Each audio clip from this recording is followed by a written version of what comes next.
Hello, and thanks for joining us from our studios in Israel. Coming up in today's newscast, Jews are gathering at the Western Wall for a special blessing. An Israeli jazz player is headed to the White House. And we'll tell you how an Israeli startup is helping American athletes train for the Olympics. I'm Denise Wood here with the latest news in Israel.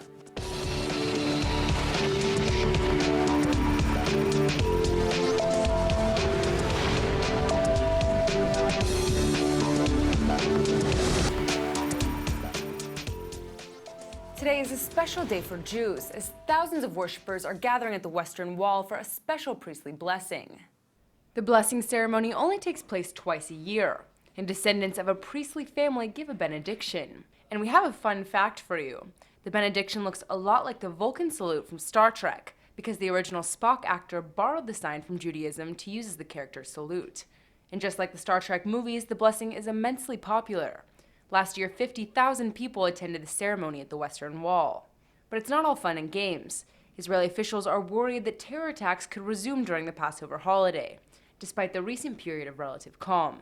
And that's not all. Jordan is warning Israel not to violate the status quo on the Temple Mount, after several hundred Jews and tourists visited the holy site for Passover. Israel removed 13 Jewish visitors from the Temple Mount yesterday for violating the High Court's ruling, which forbids Jews from openly praying at the place where the ancient Jewish temple once stood. This is due to concerns that it might anger Muslims and cause unrest. However, the Israeli government claims that if visitors don't openly pray, they aren't violating the status quo. The Hamas terror group has released a new video, and it looks like the Jerusalem bus bomber was an official member of the group. Hamas has released a video that shows Abu al-Hamid Abu Sror wearing military fatigues and a Hamas headband, while paying condolences to a family member. Israeli security forces say Sror was 19 years old and from a West Bank village near Bethlehem. He was also one of the 21 individuals injured in the bus bombing last week in Jerusalem's Talpiot neighborhood, and he died of his injuries last Wednesday. The terror attack marked the first bus bombing in the current wave of terror, which has been raging since October, and has mostly been made up of stabbings, shootings, and car ramming attacks. Sror was originally thought to be a victim in the attack, but security forces began to suspect that he was the terrorist after he was found without any personal identification, and no one came to visit him in the hospital. Hamas has so far admitted that Sror was a member, but it hasn't claimed direct responsibility for the attack. After the attack, Hamas leader Ismail Haniyeh gave condolences to Sror's family, and the group has labeled him as a martyr. Israel sends a contestant every year to the Eurovision competition to compete against singers from all over Europe. This year's Israeli contestant is Hovi Star, who says he was discriminated against at a Russian airport when he tried to enter the country for a Eurovision tour. Star says Russian officials looked at his passport and laughed, telling him he couldn't enter the country. They then ripped his passport up in front of him so that he couldn't use it. While it's unclear why exactly the airport officials wouldn't let him pass, Star says he thinks it's because he's clearly gay and dresses like it. After they ripped up his passport, he had to go to the Israeli embassy in Moscow to get a new passport, before the tour moved on to another country the next day. Star says the Spanish Eurovision contestant was behind him in line and saw the whole thing, and she went on air in Spain to talk about Star's unfair treatment. Star says it's ironic because the song he's planning to sing at the competition in May is about equality. Star says despite the incident, he's choosing to keep a positive attitude and give love. And it looks like what goes around comes around. Star says he's gotten an outpouring of support from Russians on social media, saying they love him and are against the way Russian officials treated him. You probably know that modern Israel was founded in 1948, meaning it's a very young country. But Jewish history and culture stretches back for thousands of years. And many modern Jews struggle to find a balance between acknowledging their history and embracing their present. The Jerusalem Review is a publication that aims to build a bridge between modern Israel and diaspora Jews and start a conversation about Jewish culture. Professor Gabriel Moked is a philosopher and the editor-in-chief of the Jerusalem Review, and he's here to tell us more. Thanks so much for coming in. Thank you as well. So, first of all, what is the Jerusalem Review? It is a literary magazine, journal, devoted to establishing cultural links between Jewish communities all over the world on a cultural level, non-political, sure.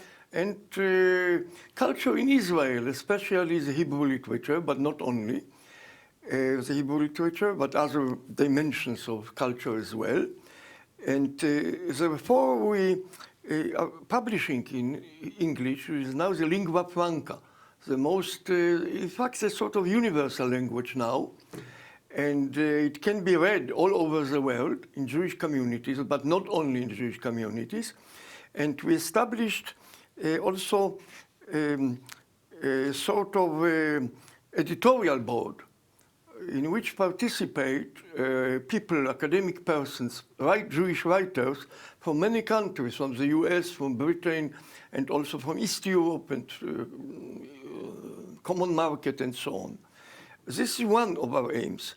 Now, the second aim is to have a sort of dialogue all over the world with non-Jewish communities as well, especially literary and academic communities.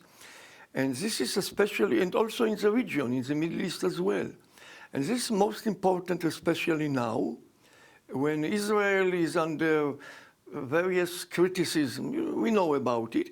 Now, of course, also our government can also be criticized, but we are completely against attempts to delegitimize Israel, and of course against Islamic fanaticism. We only think that it is very important to show all the treasuries, all the history of Jewish culture and Hebrew literature especially, and in translation, not only to have discussions with our opponents, but also to show our, as it were, positive features, aspects of our culture. So it sounds like it's finding a common ground for everyone to have a discussion. Yes, look, on my view, this is my view, 10% of academic and literary media all over the world are completely in our favor. 10% are completely against us, nothing doing about it. But 80% are open to discussion and also to being acquainted with all the history of Jewish culture and Hebrew literature.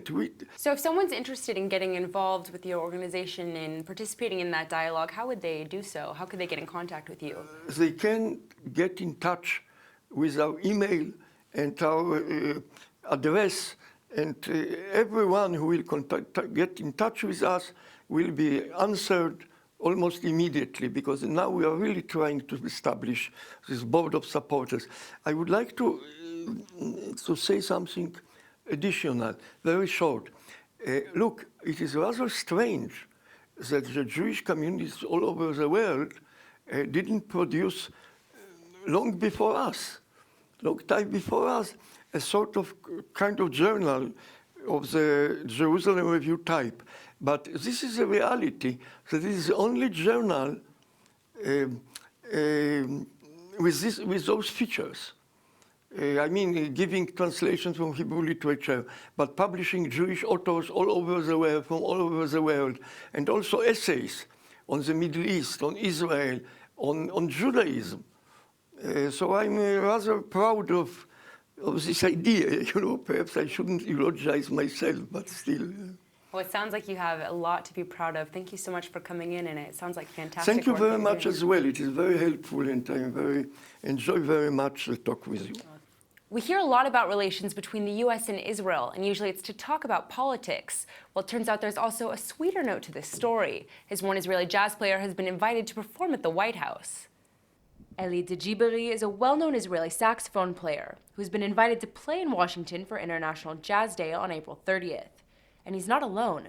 Other renowned jazz artists like Aretha Franklin and Buddy Guy will also be playing at the event, which is being held by the United Nations Education, Scientific, and Cultural Organization. American President Barack Obama and First Lady Michelle Obama will also participate in the event, which is slated to be broadcast on ABC. And while the event's an honor, it isn't totally new to Djibari. The Israeli musician has traveled the world to play jazz for over 2 decades, and he's even played and recorded with other jazz legends like Herbie Hancock. For those of you who want to check out Djibari's music, there's plenty to choose from. He's recorded 7 different albums, and his latest one was released just last year. The world is gearing up for the Summer Olympics, and athletes are trying all the latest tricks to improve their game. Well, it turns out one Israeli company is pairing high-tech with sports to help American athletes train for the Olympics. Motionize is an Israeli startup that's using technology to help athletes work on their techniques. And for now, they're starting with kayaks.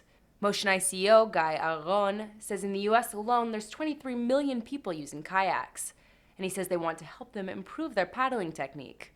The company uses sensors placed on the kayak and the paddle to give the athlete a picture of how he's paddling on a small screen, and it shows him if he's doing what's correct. The company says its product is good for both amateurs and professionals, and it looks like a number of Olympians are already making use of the sensors.